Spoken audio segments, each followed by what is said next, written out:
ఓం శాంతి 15/1/2025 మధురమైన పిల్లలు, తండ్రి పిల్లలను మిమ్మల్ని స్వచ్ఛబుద్ధి కలవారిగా తయారు చేయడానికి వచ్చారు. ఎప్పుడైతే స్వచ్ఛంగా అవుతారో అప్పుడు మీరు దేవతలుగా అవ్వగలుగుతారు.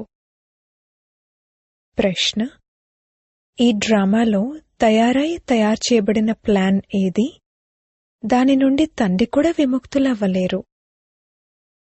జవాబు: ప్రతి కల్పంలో తండ్రి తమ పిల్లల వద్దకు రావాల్సిందే.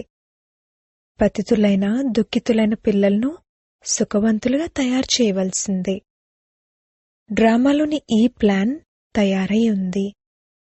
ఈ బంధనం నుండి తండ్రి కూడా విముక్తులవ్వలేరు. రెండవ ప్రశ్న: చదివించే తండ్రిలోని ముఖ్యమైన విశేషత ఏమిటి? జవాబు: వారు చాలా నిరహంకారులై పతిత ప్రపంచంలోకి, పతిత తనువులోకి వస్తారు. తండ్రి ఈ సమయంలో మిమ్మల్ని స్వర్గానికి యజమానులుగా తయారు చేస్తారు. మీరు మళ్లీ ద్వాపరంలో వారి కొరకు బంగారు మందిరాలు నిర్మిస్తారు. పాట: ఈ పాపపు ప్రపంచం నుండి. ఓం శాంతి. మధురాతి మధురమైన ఆత్మిక పిల్లలు, ఈ పాటలో విన్నారు. 2 ప్రపంచాలున్నాయి. ఒకటి పాపపు ప్రపంచం, ఇంకొకటి పుణ్య ప్రపంచం. దుఃఖ ప్రపంచం మరియు సుఖ ప్రపంచం. సుఖం తప్పకుండా కొత్త ప్రపంచంలో, కొత్త ఇంటిలో ఉండగలదు. పాత ప్రపంచంలో దుఃఖమే ఉంటుంది. అందుకే దీనిని అంతం చేయడం జరుగుతుంది. ఆ తర్వాత కొత్త ఇంటిలో సుఖంలో కూర్చోవడం జరుగుతుంది. భగవంతుని గురించి మనుష్యమాతృలెవ్వరికీ తెలియదు అని ఇప్పుడు పిల్లలకు తెలుసు. రావణ రాజ్యంగా అయిన కారణంగా పూర్తిగా రాతిబుద్ధి కలవారిగా, తమోప్రధాన బుద్ధి కలవారిగా అయిపోయారు. తండ్రి వచ్చి అర్థం చేయిస్తున్నారు. నన్ను భగవంతుడు అనైతే అంటారు కాని నా గురించి ఎవరికీ తెలీదు. భగవంతుడు ఎవరు అనేది తెలియకపోతే వారు ఎందుకు కొరగానివారు? ఓ ప్రభూ, ఓ ఈశ్వర అని దుఃఖంలోనే పిలుస్తారు. కాని ఆశ్చర్యమేమిటంటే ఒక్క మానవ మాతృనికి కూడా అనంతమైన తండ్రి అయిన రచయిత గురించి తెలీదు. వారు సర్వవ్యాపి అని, తాబేలులో చేపలో పరమాత్మ ఉన్నారని అనేస్తారు. ఇలా పరమాత్మను గ్లాని చేస్తున్నారు. తండ్రిని ఎంతగా నిందిస్తారు. అందుకే భగవాన్ వాచ ఏముందంటే, ఎప్పుడైతే భారత్లో నన్ను మరియు దేవీదేవతలను గ్లాని చేస్తూ మెట్లు దిగుతూ తమో ప్రధానంగా అయిపోతారో అప్పుడు నేను వస్తాను. పిల్లలంటారు, డ్రామానుసారంగా ఈ పాత్రలోకి మళ్లీ రావాల్సి ఉంటుంది. తండ్రి అంటారు, ఈ డ్రామా తయారై ఉంది. నేను కూడా డ్రామా బంధనంలో బంధింపబడి ఉన్నాను. ఈ డ్రామా నుండి నేను కూడా విముక్తుణ్ణి అవ్వలేను. నేను కూడా పతితులను పావనంగా తయారు చేయడానికి రావాల్సే ఉంటుంది. లేకపోతే కొత్త ప్రపంచాన్ని ఎవరు స్థాపన చేస్తారు? పిల్లలను రావణ రాజ్యపు దుఃఖాల నుండి విడిపించి కొత్త ప్రపంచంలోకి ఎవరు తీసుకువెళ్తారు? ఈ ప్రపంచంలో ధనవంతులైన మనుషులు చాలామందే ఉన్నారు. వారు మేమైతే స్వర్గంలో ఉన్నాము, ధనముంది, మహళ్లున్నాయి, విమానాలున్నాయి అని భావిస్తారు. కాని అకస్మాత్తుగా ఎవరైనా అనారోగ్యం పాలైతే, కూర్చునే చనిపోతే ఎంత దుఃఖం కలుగుతుంది.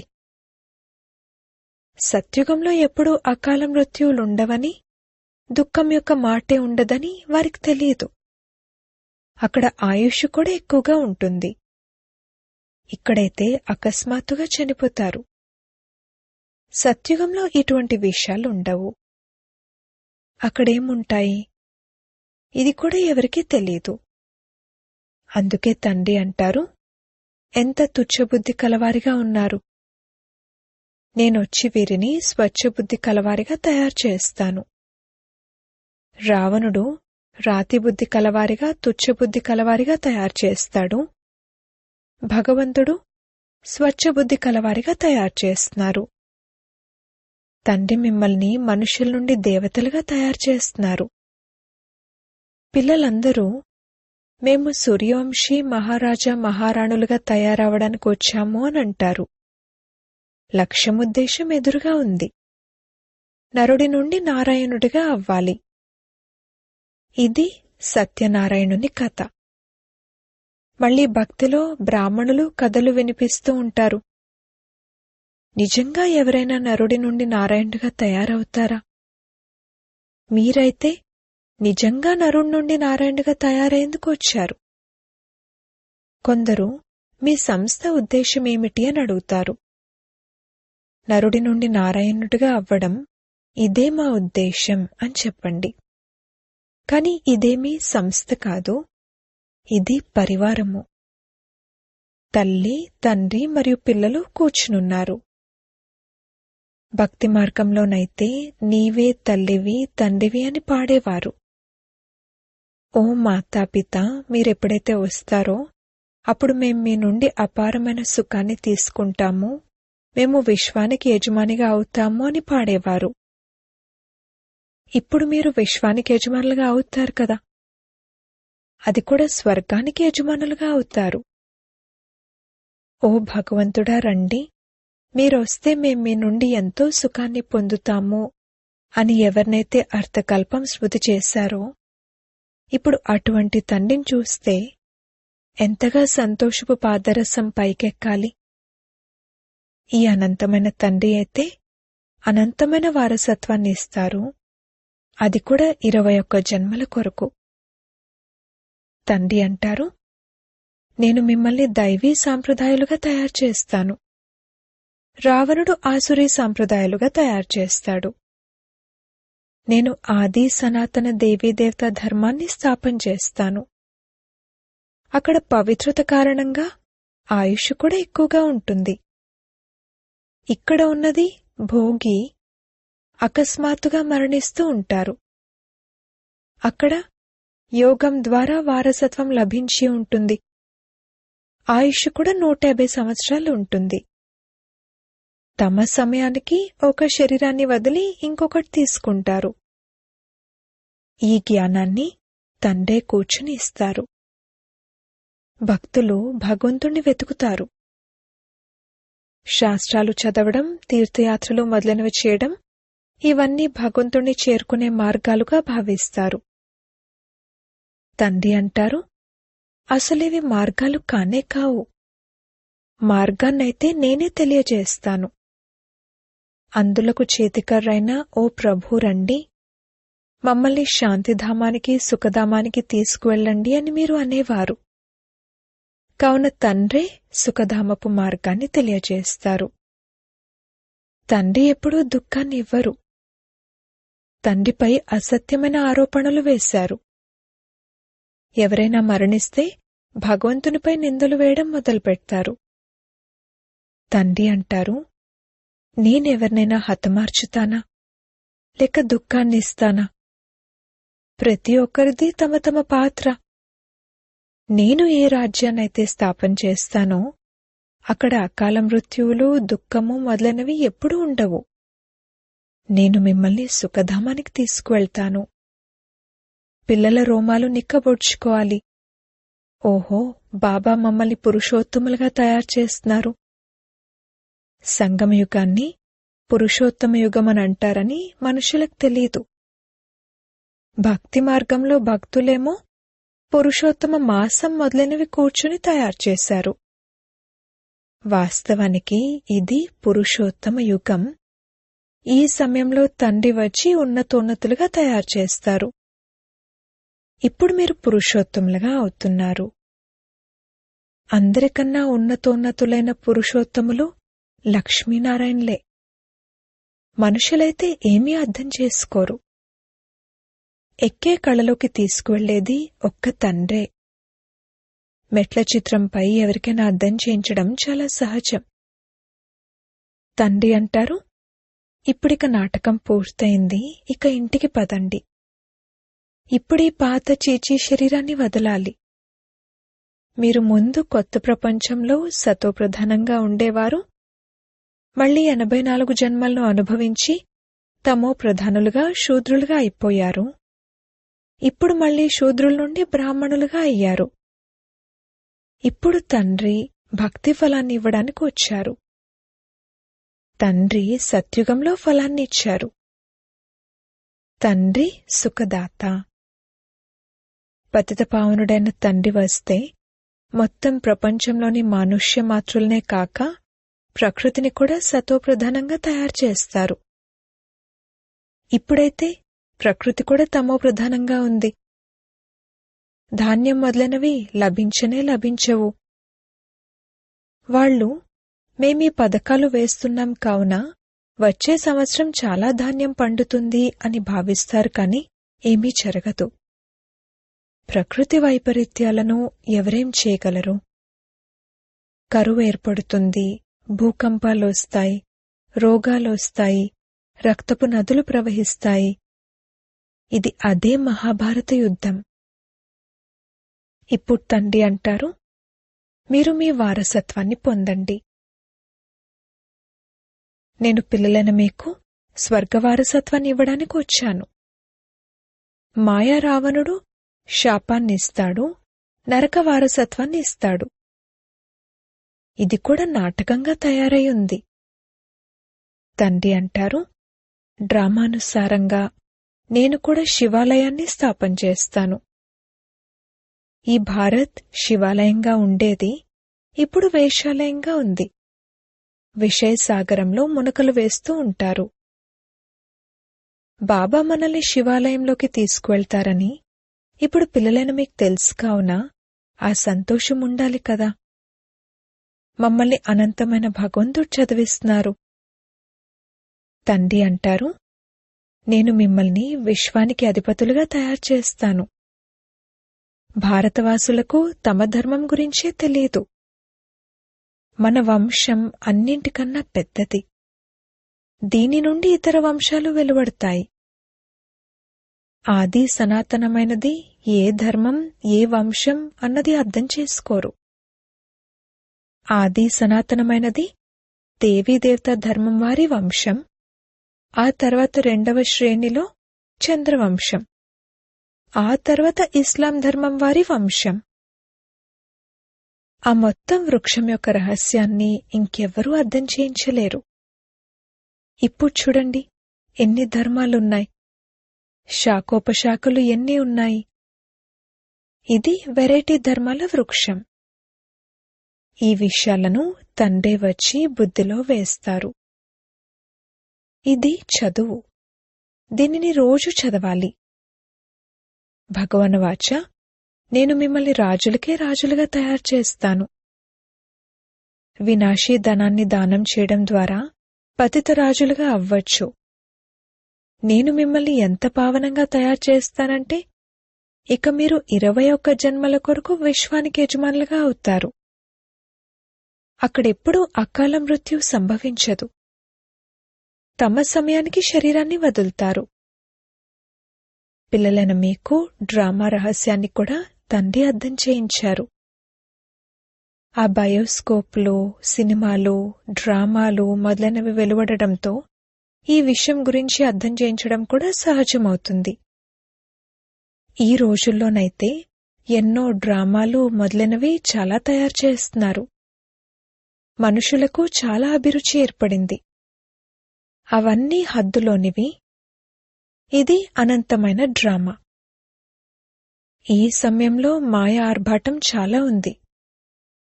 ఇప్పుడే స్వర్గం తయారైపోయింది అని మనుషులు భావిస్తారు. ఇదివరకు ఇన్ని బిల్డింగ్లు మొదలైనవేమైనా ఉండేవా? కావున ఎంత అపోజిషన్ ఉంది. భగవంతుడు స్వర్గాన్ని రచిస్తుంటే మాయ కూడా తన స్వర్గాన్ని చూపిస్తుంది. ఇదంతా మాయ ఆర్భాటం. దీని పతనం జరగనున్నది. మాయ ఎంత శక్తివంతమైనది! మీరు దాని నుండి మీ ముఖం తిప్పుకోవాలి. తండ్రి ఉన్నదే పేదల పాలిటి పెన్నిది. షావుకార్ల కొరకు ఇది స్వర్గం, పేదవారు పాపం నరకంలో ఉన్నారు. కావునిప్పుడు నరకవాసులను స్వర్గవాసులుగా తయారు చేయాలి. పేదవారే వారసత్వం తీసుకుంటారు. షావుకార్లైతే మేం స్వర్గంలోనే కూర్చున్నామని భావిస్తారు. స్వర్గం నరకం రెండూ ఇక్కడే ఉన్నాయి. ఈ విషయాలన్నింటినీ ఇప్పుడు మీరు అర్థం చేసుకుంటారు.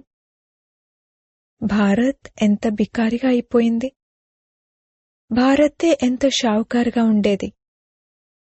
ఒకే ఒక్క ఆది సనాతన ధర్మం ఉండేది. ఇప్పుడు కూడా ఎన్ని పాత వస్తువులను వెలికితీస్తూ ఉంటారు. ఇది ఇన్ని సంవత్సరాల నాటి పాత వస్తువు అంటారు. తవ్వకాల్లో ఎముకలు తీస్తారు. ఇవి ఇన్ని లక్షల సంవత్సరాల నాటివి అంటారు. ఇప్పుడు లక్షల సంవత్సరాల నాటి ఎముకలు ఎక్కడి నుండి బయటపడగలవు? అంతేకాక వాటి వెల కూడా ఎంత కడతారు? తండ్రి అర్థం చేయిస్తారు. నేనొచ్చి అందరి సద్గతి చేస్తాను. వీరిలోకి ప్రవేశించి వస్తాను. ఈ బ్రహ్మ సాకారి. ఇతనే మళ్లీ సూక్ష్మతనవాసి ఫరిష్తాగా అవుతారు. వారు అవ్యక్తం, వీరు వ్యక్తం. తండ్రి అంటారు, నేను అనేక జన్మల అంతిమంలో కూడా అంతిమంలో వస్తాను. ఎవరైతే నంబర్ 1 పావనులో అతనే మళ్లీ నంబర్ 1 పతితులు. నేను ఇతనిలోకి వస్తాను, ఎందుకంటే ఇతనే మళ్లీ నంబర్ 1 పావనంగా అవ్వాలి. ఇతను నేను భగవంతుణ్ణి, నేను ఫలానాను అని ఎక్కడ అంటున్నారు? నేను ఈ తనువులోకి ప్రవేశించి ఇతని ద్వారా అందర్నీ సతోప్రధానంగా తయారు చేస్తాను అని తండ్రి కూడా అర్థం చేయిస్తారు. ఇప్పుడు తండ్రి పిల్లలకు అర్థం చేయిస్తున్నారు. మీరు అశరీరిగా వచ్చారు. మళ్లీ 84 జన్మలు తీసుకుని పాత్రను అభినయించారు. ఇప్పుడు తిరిగి వెళ్ళాలి. స్వయాన్ని ఆత్మగా భావించండి. దేహాభిమానాన్ని వదలండి. కేవలం స్మృతియాత్రలో ఉండాలి. ఇంకే కష్టమూ లేదు. ఎవరైతే పవిత్రంగా అవుతారో, జ్ఞానాన్ని వింటారో, వారే విశ్వానికి యజమానులుగా అవుతారు. ఇది ఎంత పెద్ద స్కూల్. చదివించే తండ్రి ఎంత నిరహంకారిగా అయి పతిత ప్రపంచంలోకి, పతిత తనువులోకి వస్తారు. భక్తి మార్గంలో మీరు వారి కొరకు ఎంత మంచి బంగారు మందిరాలను నిర్మిస్తారు. ఈ సమయంలో మిమ్మల్ని స్వర్గానికి యజమానులుగా తయారు చేస్తాను. దాని కొరకు పతిత శరీరంలోకొచ్చి కూర్చుంటాను. మళ్లీ భక్తి మార్గంలో మీరు నన్ను సోమనాథ మందిరంలో కూర్చోబెడతారు. బంగారం వజ్రాలతో మందిరాన్ని తయారు చేస్తారు. ఎందుకంటే వారు మమ్మల్ని స్వర్గానికి యజమానులుగా తయారు చేస్తారని మీకు తెలుసు. కావున మీరు ఆ మర్యాద చేస్తారు. ఈ రహస్యాలన్నీ అర్థం చేయించాను. భక్తి మొదట అవ్యభిచారిగా ఉంటుంది, ఆ తర్వాత వ్యభిచారిగా అవుతుంది. ఈ రోజుల్లో చూడండి, మనుషులకు కూడా పూజ చేస్తూ ఉంటారు. గంగానది ఒడ్డున చూడండి, శివోహం అంటూ కూర్చుండిపోతారు. మాతలు వెళ్లి పాలు అర్పిస్తారు, పూజ చేస్తారు. ఈ దాదా స్వయం కూడా ఇవన్నీ చేశారు. వారు నంబర్ 1 పూజారిగా అయ్యారు కదా. అద్భుతం కదా. తండ్రి అంటారు, ఇది అద్భుతమైన ప్రపంచం.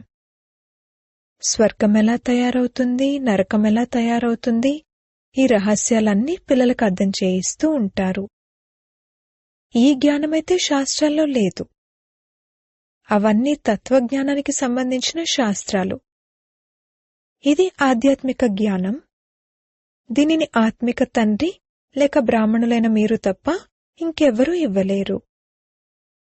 అంతేకాక బ్రాహ్మణులైన మీకు తప్ప ఈ ఆత్మిక జ్ఞానం ఇంకెవరికీ లభించదు. ఎప్పటి వరకైతే బ్రాహ్మణులుగా అవ్వరో అప్పటి వరకు దేవతలుగా అవ్వలేరు. భగవంతుడు మమ్మల్ని చదివిస్తున్నారు, శ్రీకృష్ణుడు కాదు అని పిల్లలైన మీకు చాలా సంతోషం ఉండాలి. అచ్చా, మధురాతి మధురమైన సిక్కిలదే పిల్లలకు మాతాపిత బాప్దాదాల ప్రియ స్మృతులు మరియు గుడ్ మార్నింగ్. ఆత్మిక పిల్లలకు ఆత్మిక తండ్రి నమస్తే. ధారణ కొరకు ముఖ్య సారము. మొదటి పాయింట్, మాయ ఆర్భాటం ఎంతగానో ఉంది, దాని నుండి మీ ముఖాన్ని తిప్పేసుకోవాలి. మేమైతే ఇప్పుడు పురుషోత్తములుగా అవుతున్నాము, భగవంతుడు మమ్మల్ని చదివిస్తున్నారు అని సదా ఈ సంతోషంలోనే రోమాలు నిక్కబొడ్చుకోవాలి. రెండవ పాయింట్, విశ్వరాజ్య భాగ్యాన్ని తీసుకునేందుకు కేవలం పవిత్రంగా అవ్వాలి. ఏ విధంగా తండ్రి నిరహంకారులై పతిత ప్రపంచంలోకి, పతిత శరీరంలోకి వస్తారో అలాగే తండ్రి సమానంగా నిరహంకారులై సేవ చేయాలి. వరదానము.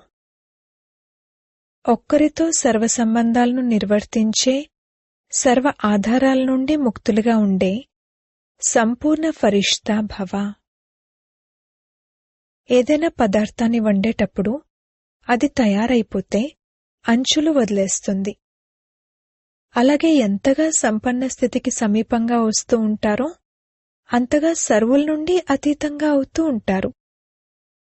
ఎప్పుడైతే అన్ని బంధనాల నుండి వృత్తి ద్వారా అతీతంగా అయిపోతారో, అనగా ఎవరిపైనా ఎప్పుడైతే మోహం ఉండదో అప్పుడు సంపూర్ణ ఫరిష్తాగా అవుతారు. ఒక్కరితో సర్వ సంబంధాలను నిర్వర్తించడం, ఇదే ఆ గమ్యం.